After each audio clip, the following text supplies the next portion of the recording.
የኢትዮጵያ የሰማይ ብርሃን የወንጌል አማኞች ቤተክርስቲያን በአዲስ አበባና በዙሪያው ለሚገኙ የአጥቢያ መሪዎች ለአንድ ቀን የቆየ ትምህርታዊ ስልጠና አድርጋለች። ታምራት ሞቲ በስፍራው ተገኝቶ ያዘጋጀልን ዘገባ እንደሚከተለው ይቀርባል። የምስራችን ወንጌል ስብከት በስፋት ማሰራጨት፣ አገልጋዮችን ዘመኑን በሚመጥን ቁመና ላይ እንዲገኙ ማሰልጠን፣ ሚሽነሪዎችን ወንጌል ወዳልደረሰባቸው አካባቢዎች መላክና የቤተ ክርስቲያኒቷ ተልእኮ ከግብ ለማድረስ አጥቢያዎችን በኢትዮጵያ አራቱ ማዕዘናት መትከል ተልእኮ ያደረገችውና ላለፉት 15 ዓመታት በእነዚህ የእግዚአብሔር መንግስት ሥራ ውጤታማ መሆን የቻለች ቤተ ክርስቲያን ነችም የኢትዮጵያ የሰማይ ብርሃን የወንጌል አማኞች ቤተ ክርስቲያን። ከምስራቸው በርካታ የወንጌል አቅጣጫዎች አንዱ አገልጋዮችን በእውቀት ማስታጠቅ የሚለው ሲሆን በአዲስ አበባና በዙሪያው የሚገኙ የኢትዮጵያ የሰማይ ብርሃን የወንጌል አማኞች ቤተክርስቲያን አጥቢያ መሪዎችና አገልጋዮችን ቤተል በሚገኘው በቤተክርስቲያኒቱ በዋናው ጽሕፈት ቤት በመሰብሰብ የቤተክርስቲያንና የአገልግሎት ዘርፍ አንድነት ላይ ትኩረት ያደረገ ስልጠና እንዲያገኙ አድርጋለችም። ዕለቱም በጸሎትና በዝማሬ አምልኮ ጅማሮውን ያደረገው የስልጠናው መርሃ ግብር በቤተክርስቲያኒቱ ራዕይ ተቀባይና ፕሬዝዳንት መጋቢ ሽፈራው ሻንቆ የእንኳን ደህና መጣችሁ ንግግር ከተሰማ በኋላ ቤተ ክርስቲያን ተልእኮዋን መቀጠል የምትችለው በአገልጋዮች መካከል የአንድነት መንፈስ ሲኖር ብቻ ነው በማለት የስልጠናውን መርሃ ግብር አስጀምሯል።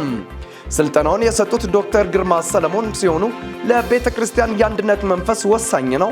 አንድነት እንዳይኖር ከሚያደርጉ ነገሮች መካከል ደግሞ ራስ ወዳድነት ነው።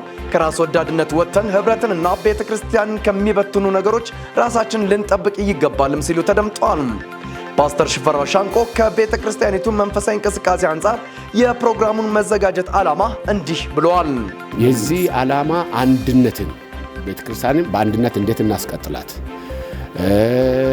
ወንጌል እንዴት እናስፋው፣ እንዴት አድርገን ወንጌልን ማስፋት አለብን፣ እንዴት ነው መቀጠል ያለብን ያለው ብዙ ተግዳሮቶች አሉ። በየቤተ እምነቱ ውስጥ ብዙ እንትኖች አሉና አንድነትን የሚያፈርስ በትምህርትን በተለያየ መልክም እየገባ ስለተቸገረን ወደ አንድነት እንዴት እንምጣ የሚል እሱ ነው በአንድነት ዙሪያ ነው እየተሰራ ያለው።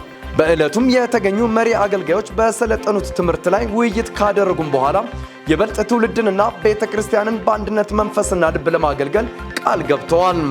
በመጨረሻም የኢትዮጵያ ሰማይ ብርሃን የወንጌል አማኞች ቤተ ክርስቲያን በተሰጣት ቦታ ሁለገብ ህንፃ ለመገንባት በዝግጅት ላይ ስትሆን ይህን ለማድረግና በአንዳንድ ክፍተቶች ዙሪያ ቅዱሳን ከቤተ ክርስቲያኒቱ ጎን በመቆም ለትውልድ የሚሸጋገረውን ሥራ ድጋፍ እንዲያደርጉና በቀጣይም ቤተ ክርስቲያን ስለምታስበው መንፈሳዊ ሥራዎች ፕሬዝዳንቱ መጋቢ ሽፈራው ሻንቆ እንዲህ ሲል መልእክቱን ያስተላልፋል። እግዚአብሔር ይመስገን። አሁን አንደኛው እነዚህ ስልጣናዎችን እያበዛን እንሄዳለን።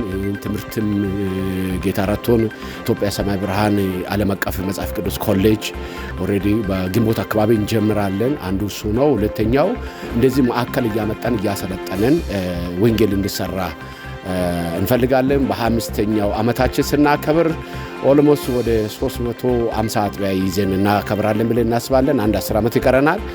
ሌላው የያዝነው ፕሮጀክት ምንድነው? ይሄ ግቢ እግዚአብሔር ሰጥቶናል፣ መንግስትም ሰጥቶናል። ነገር ግን ለግጦሽ የምንከፍልበት ብር እንግዲህ አንገታችን ይዞብናል። በጣም ዋጋ እየከፈለን ነው ያለነውና በዚህ ዙሪያ ትንሽ ተግዳሮቶች አሉን። ያው ይሄንን የምታዩ እንድትጸልዩልን በጎናችን እንድትቆሙ ለማሳሰብ ነው። ይሄ ግቢው ይሄ ኢትዮጵያ ሰማይ ብርሃን የዋናው ጽሕፈት ቤት እግዚአብሔር ረድቶን ይሄን የመሰለ ግቢ እግዚአብሔር ሰጥቶናልና ይሄ ተግዳሮቶች አሉ። እግዚአብሔር እንግዲህ ይፈታል ብለን እንጠብቃለን።